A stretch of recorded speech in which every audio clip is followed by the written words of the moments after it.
Your home for complete Marshall University news. This is MU Report.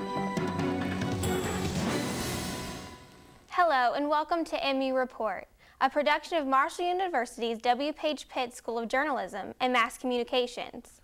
Thanks for tuning in to our student-produced newscast. I'm Ben Chamiso. And I'm Melissa Salyers. Now for our top story.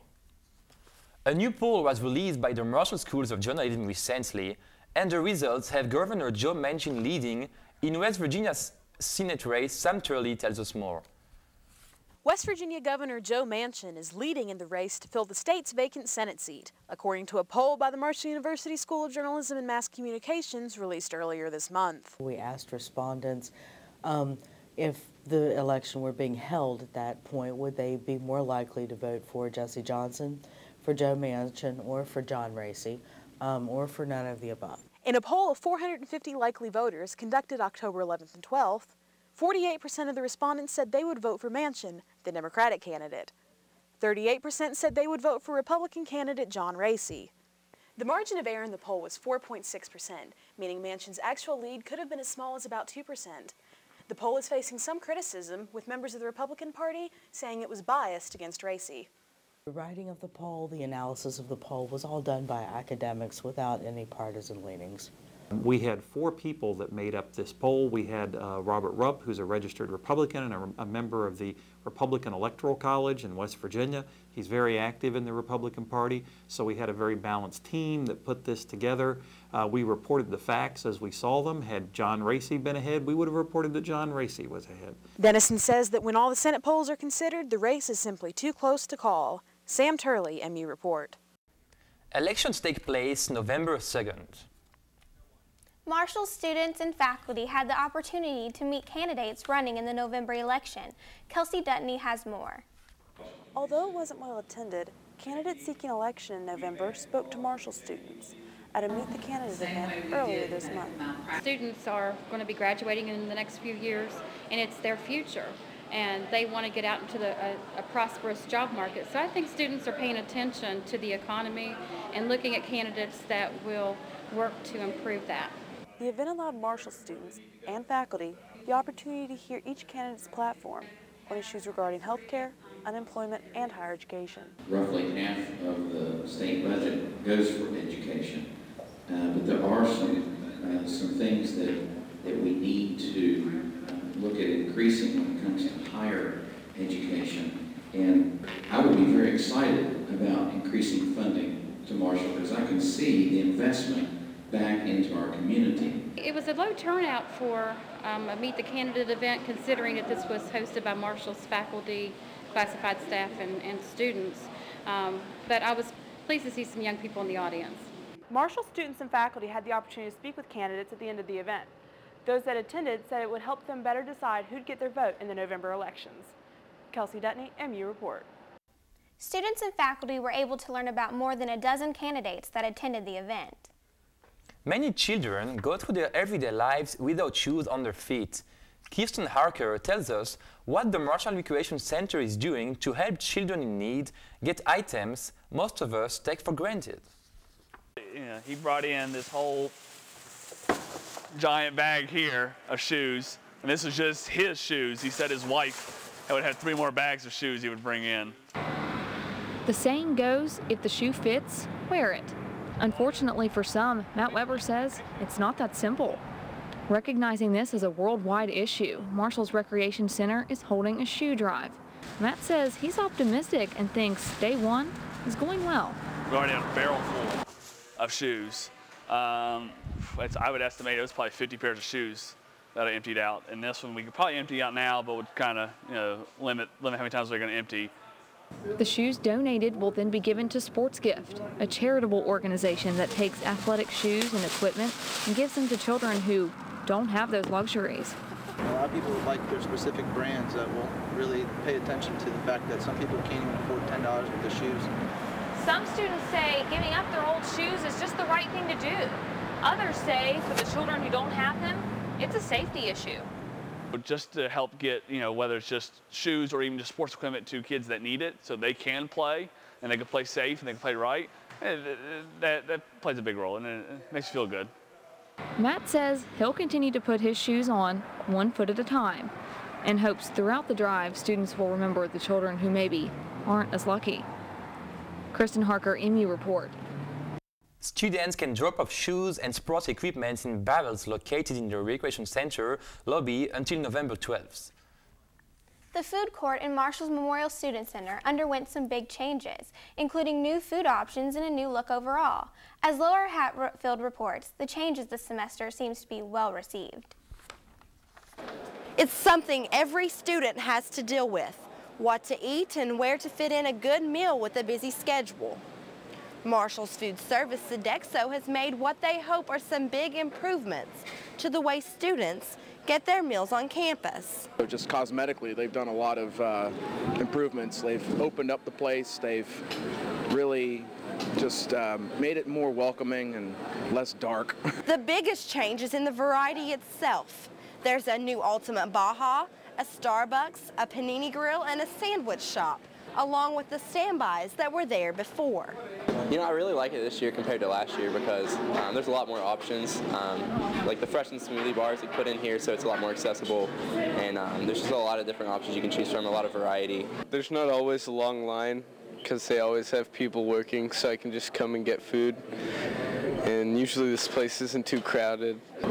The new Student Center food court makes it more accessible for commuter students who don't have the luxury of having a meal plan. It's probably one of the easiest things I can do because, you know, when I'm walking across campus from like Jenkins to Smith, it's really easy to just like pop in, you know, grab something that's already made to go, and then just, you know, walk to my next class. I think everything has its pros and cons, but I definitely think Marshall has improved. Yeah, I definitely think it's a positive change. Other than the physical changes, students say they've noticed one more thing: friendlier faces and warm welcomes. Laura Hatfield, MU Report. The Memorial Student Center food court is open Monday through Friday from 10:30 a.m. to 6:30 p.m. Students from 4 European countries share their national dishes with fellow Marshall students in an all-you-can-eat food festival sponsored by the International Student Organization. The first event of the Eat Around the World Festival gave Marshall students from Spain, France, Hungary and Italy the opportunity to show how they cook their national dishes.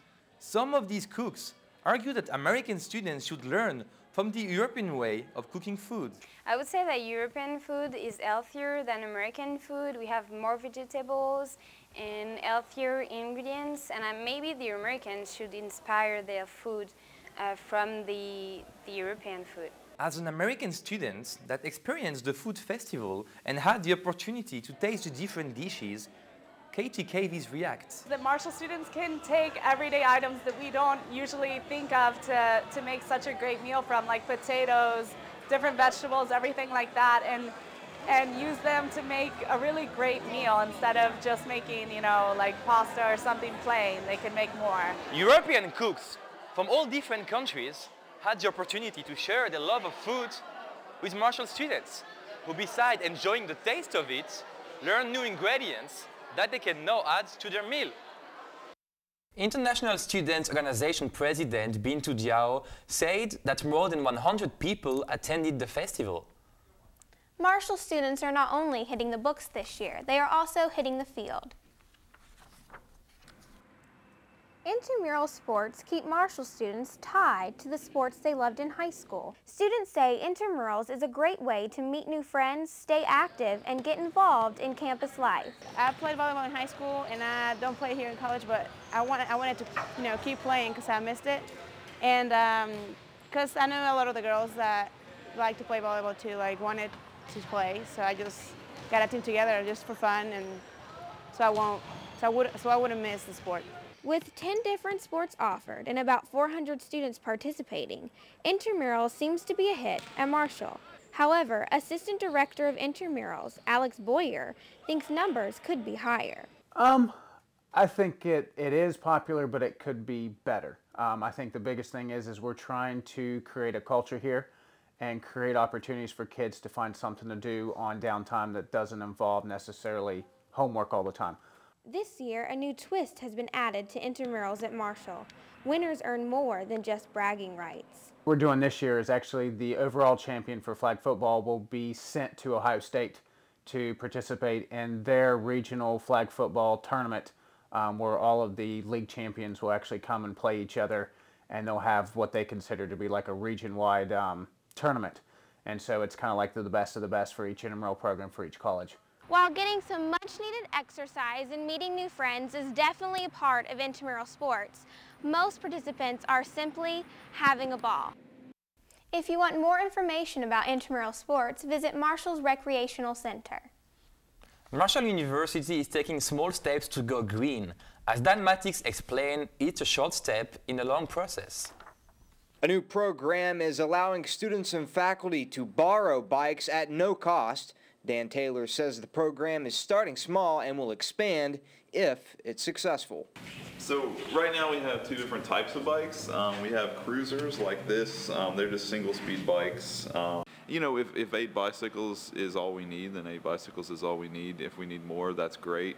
We're just sort of seeing, you know, how popular it'll be and how interested people are. But we've got a really good response so far. So. A program they hope will have a rolling start. Taylor says that the bike loan program will help eliminate university parking problems.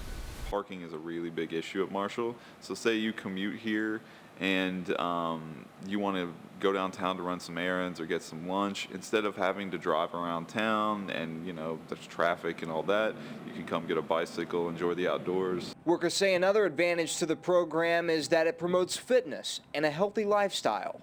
And this is kind of a motivation to get people to exercise and to take up something that is, you know, recreational, giving them the kind of get up and go type attitude. People that want to participate in the program can download a form online and turn it in the outdoor center at the Marshall Recreation Center.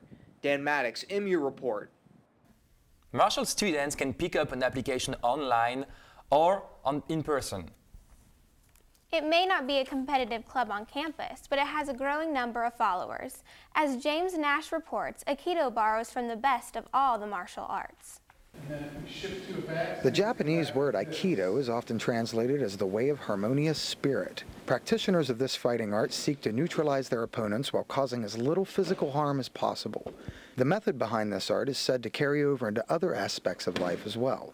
It's based on a couple of principles, the idea of blending with the energy that's coming at you from an attacker, redirecting that energy in order to dissipate it.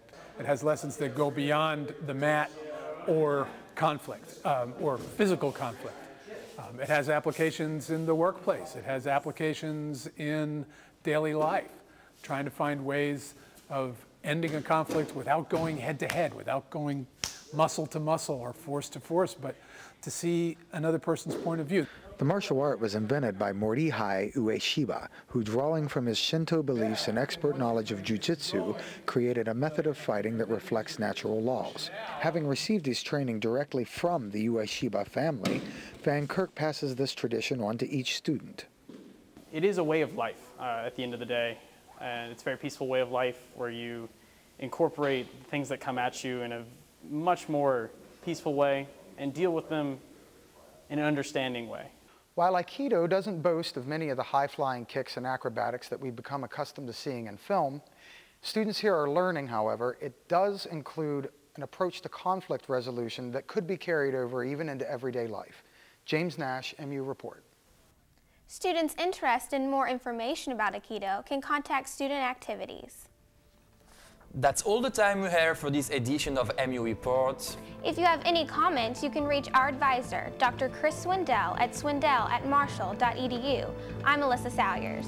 And I'm Ben Chamiso. Thanks for watching and have a great day.